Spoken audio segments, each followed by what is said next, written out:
Well, good morning. Hope everybody is doing well this morning, and just want to welcome any of you who may be new with us today. Welcome here again. My name is Steve Sherrill. I'm the pastor here at Palos Community Church, and thanks for spending your Sunday morning with us. I hope that you all have a wonderful experience today. We're in week 2 today of our series that we're calling Vivid, and in this series, what we're doing is we're exploring what it looks like to see others through the spiritual lens of Christ.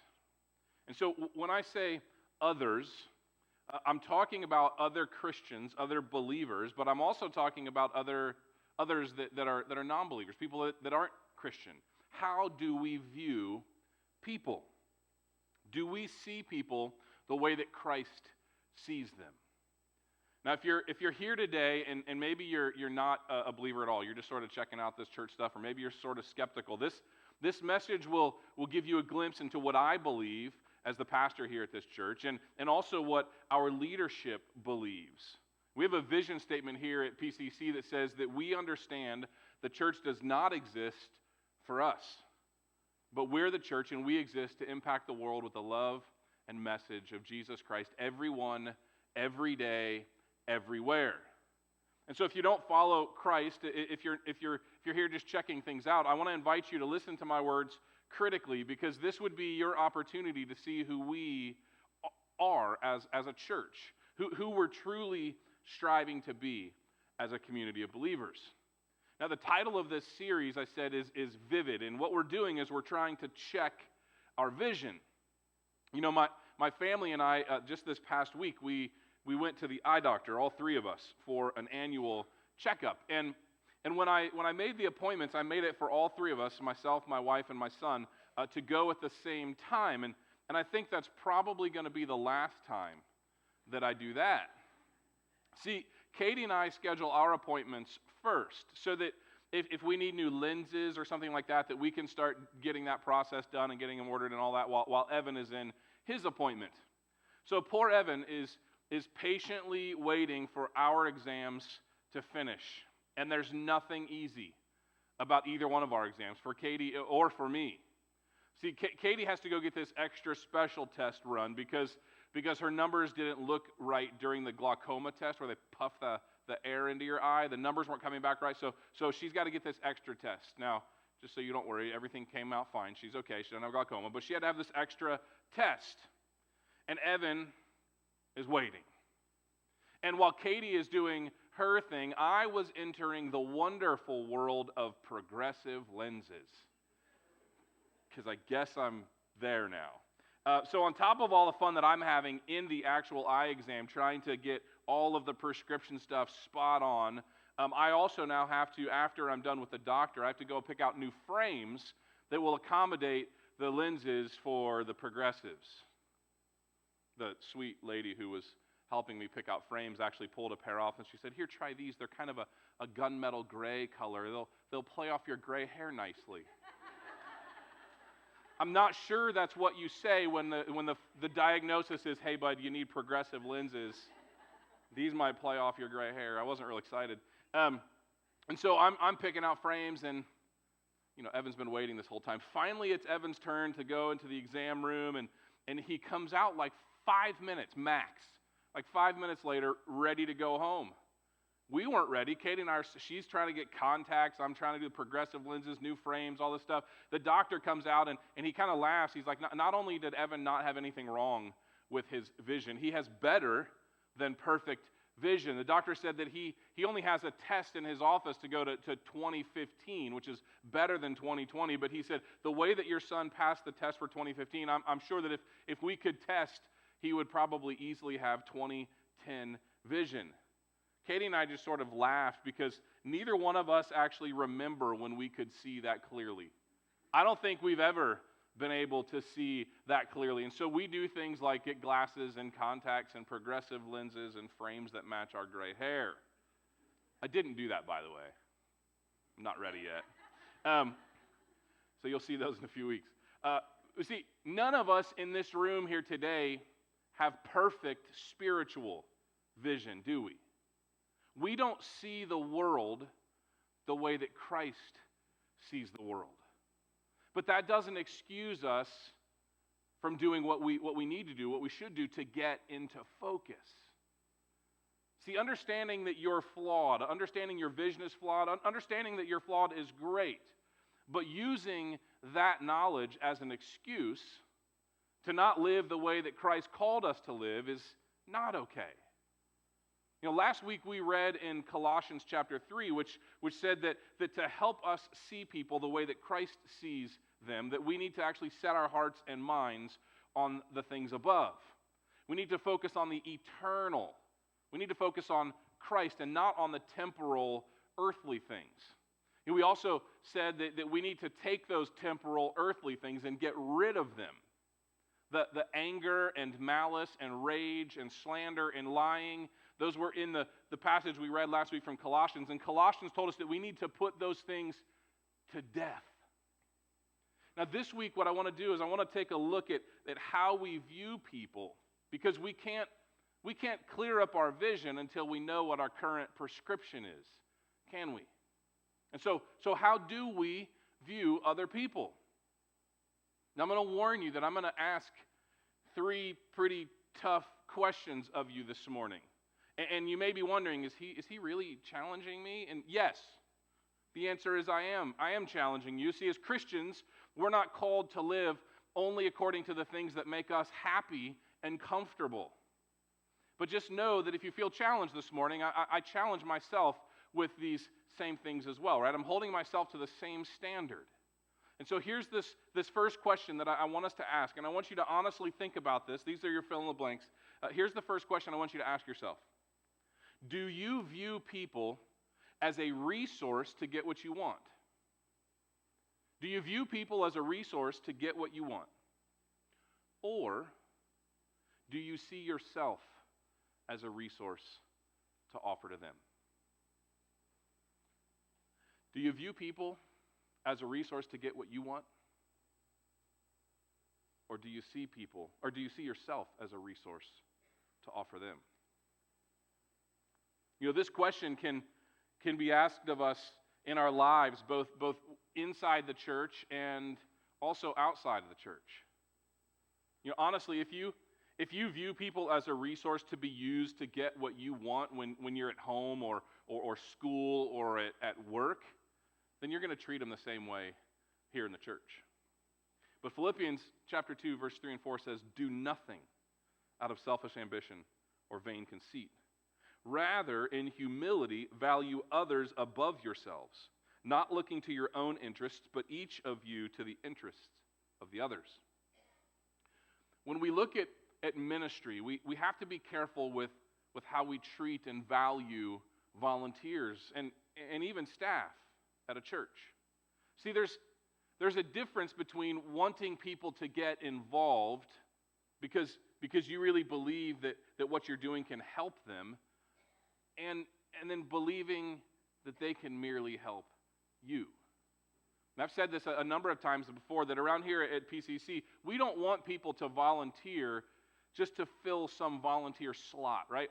We got a vacancy volunteer over here, we need to get somebody to volunteer. We don't want them to volunteer just to fill a slot. What we want people to do is to step into ministry because it will help them live into what Christ is calling them to be. And when we see ourselves as a resource to offer to them, then that changes our focus from programs of the church to the people and the church. It can be tempting to tell friends and family about what our church is doing so that we can try to get more volunteers to show up and help us to run a program. But this is the absolute wrong motivation for telling people about our church. See, all throughout my ministry career, as I've worked at churches for over 20 years, I have met people who have come into the church that I was ministering at, and they've come from another church in the community. And as you get to know them, you kind of figure out their story. Why'd you come and check our church out? And they're like, you know what, I've been involved in so-and-so church on the other side of the city, and I'm just so burnt out. I'm so burnt out. Now, can ministry make us tired? Yeah, of course it can. Ministry can certainly make us tired, but see, there's a difference between needing to take a break and recharge because maybe you've done a little bit too much, and needing to escape because you've been taken advantage of. Now, I'm using church this morning as the primary examples of where we tend to miss the mark, but make no mistake, we can do this with our friends and our family and our coworkers outside of the church just as well as we do in the church. See, we'll see something that they can offer us. And so we place ourselves in a position to get what we want, and then we move on. But as Christ followers, we must start turning the tables on that mentality. We need to be willing to view ourselves as the resource. We have to start asking the question, what can we offer to them? That's not easy. You see, we live in a world that does not really value this kind of sacrifice. But this is the way that Christ saw himself. He offered all of himself every day to whomever God put in his path. We can continue in Philippians 2, verses 5 through 7. It says, in your relationships with one another, have the same mindset as Christ Jesus, who being in very nature God, did not consider equality with God something to be used to his own advantage. Rather, he made himself nothing by taking the very nature of a servant, being made in human likeness. He made himself nothing. He became a servant to others. Do you have that mentality? Are you willing to serve, to do what is needed to help serve the kingdom of God? Now, do we all need to create boundaries in our lives? Of course we do. Jesus always made time to get away and to pray and to recharge. But just be careful that the boundaries that you create don't become so wide that others can't get in. And so another question that I want to ask you is this. Do you view people as worthy of your time as long as it's convenient for you? When you think of others, do you view people as worthy of your time as long as it's convenient for you? Or do you see people as worthy because Christ sees them as worthy, so you welcome the inconvenience? Now, if you're going to honestly ask yourself that question that's on the screen, I would bet you some of us are feeling a little bit of a zing right now, like, uh-oh.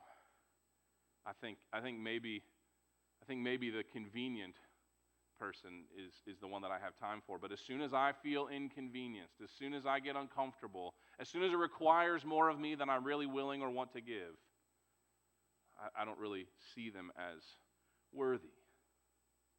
Now remember, I'm constantly asking myself the same questions that I'm asking all of you today. So don't tune out if you feel like it might be hitting home.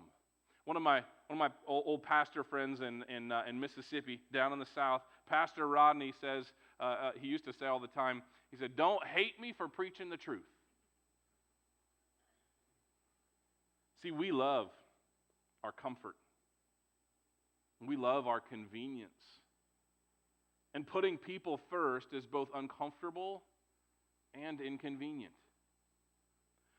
But we can't serve a God who was willing to give everything for us and then not do the same. See, everything that Jesus did while he was on this earth was to set the example for us to go and do likewise. Now, am I asking you to agree with everybody? Am I asking you to agree with everybody? No. Am I asking you to condone sin? No. Am I telling you to love others the way that Christ loved? Yes. And remember, one of our values here at PCC is this, that we will love irrationally. So one of our values at PCC, we will love irrationally. We can't love irrationally if we're not willing to be inconvenienced. Last week we read from Colossians chapter 3, and in verse 8 it says, but now you must also rid yourselves of all such things as these: anger, rage, malice, slander, and filthy language from your lips. And if we continue reading a few verses later, starting in verse 12, therefore, as God's chosen people, holy and dearly loved, clothe yourselves with compassion, kindness, humility, gentleness, and patience. Bear with each other and forgive one another if any of you has a grievance against someone. Forgive as the Lord forgave you. And over all these virtues, put on love, which binds them all together in perfect unity. See, when we clothe ourselves with compassion and kindness and humility, gentleness and patience, and then over all those virtues we put on love, then we'll begin to actually welcome the inconvenience that other people bring, because we'll see it as an opportunity for them to know Christ. But if instead we hold on to anger and rage and malice and slander, we're never going to be able to be the people that Christ has called us to be.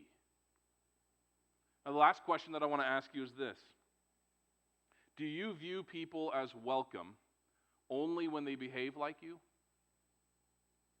Do you view people as welcome into your life and into your church? Do you view them as welcome only when they behave like you? Or do you welcome people just as they are, knowing that Christ is transforming them into His image, not yours?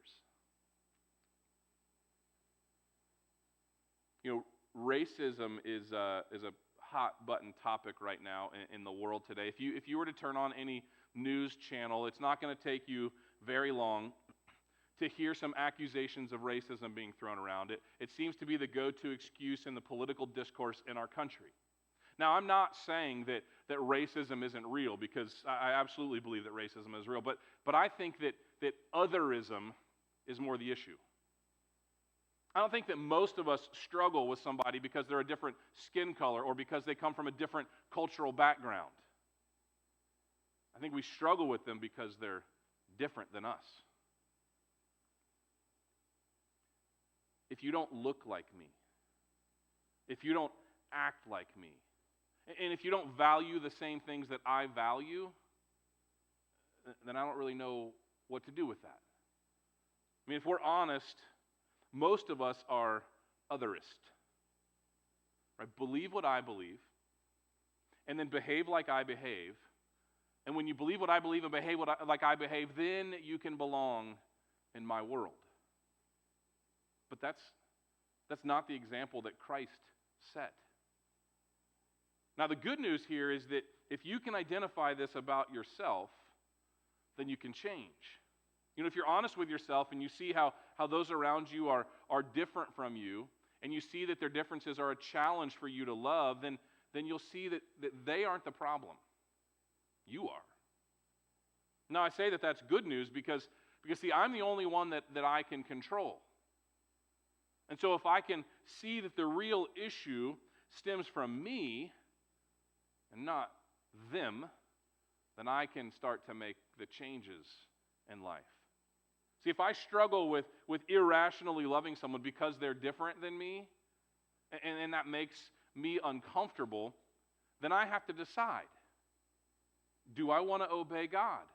Which will lead to some uncomfortable change in my life, or am I going to remain comfortable and not live into what God has planned for me?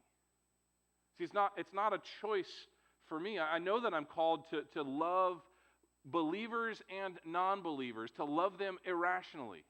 And so that means that I'm gonna have to get uncomfortable, and I'm gonna have to change my otherist tendencies. I'm gonna give you a heads up though. If you, like me, want to change, then be ready. Because you're going to get pushback from both the world and the so-called believers in Christ. I read recently in an article by renowned theologian R.C. Sproul, and he said this. He said, if you are willing to love like Christ loves and see both believers and non-believers the way that He does, then you have to be willing to risk hostility from both to build God's kingdom. So if we're going to love believers and non-believers the way that Christ loves them, then we have to be willing to risk hostility from both the believers and non-believers to build God's kingdom. See, all of this boils down to a choice. We can choose to be selfish, or we can choose to be selfless. People are going to disappoint us. They're going to take advantage of us. They'll hurt us, but we're still called to love irrationally. Once they hurt us or take too much of our time, we're going to want to just clock out. And selfishness can drive us to hurt others to get what we want. But the gospel challenges us to become resources to others rather than simply treating others as resources. Our passage in Philippians today ends by saying this in verses 12 through 15. Therefore, my dear friends, as you have always obeyed, not only in my presence, but now much more in my absence, continue to work out your salvation with fear and trembling. For it is God who works in you to will and to act in order to fulfill his good promise. Do everything without grumbling or arguing, so that you may become blameless and pure children of God. Our readiness to love irrationally becomes critical when we realize that the world also has a mission.